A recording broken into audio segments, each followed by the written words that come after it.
Hello everyone, welcome to my YouTube channel.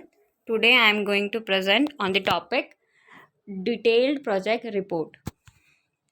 First we will know what is detailed project report.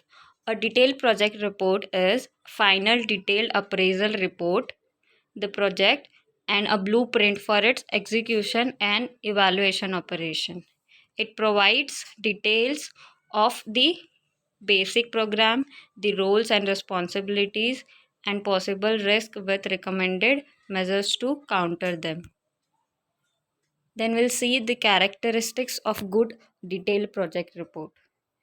The following are the characteristics such as standard format, completeness of data, proper definition and assumptions, scientific analysis of data, preservation of confidential data, effective presentation, timeliness.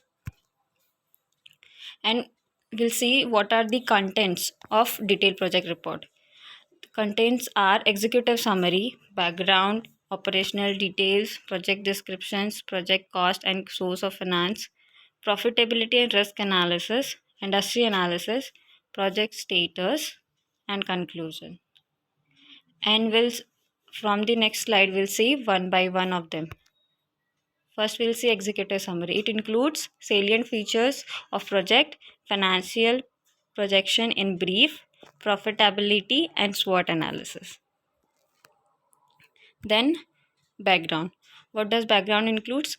It includes sector background, project background, promoter and company background.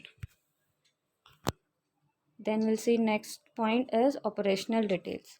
Operational details includes current capacity and its utilization, financials, marketing strategy, license and contract details, current clientele.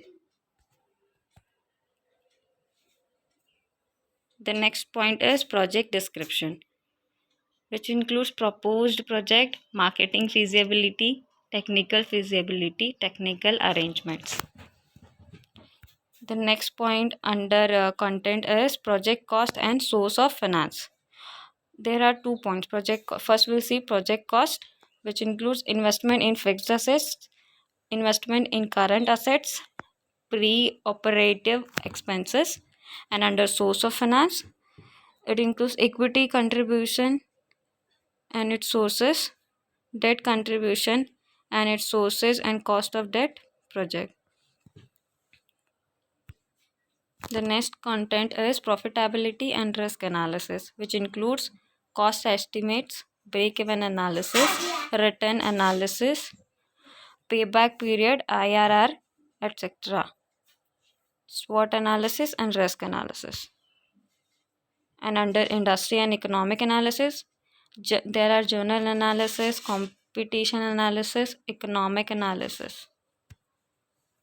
Then project status, the large content of the DPR, that is detailed project report.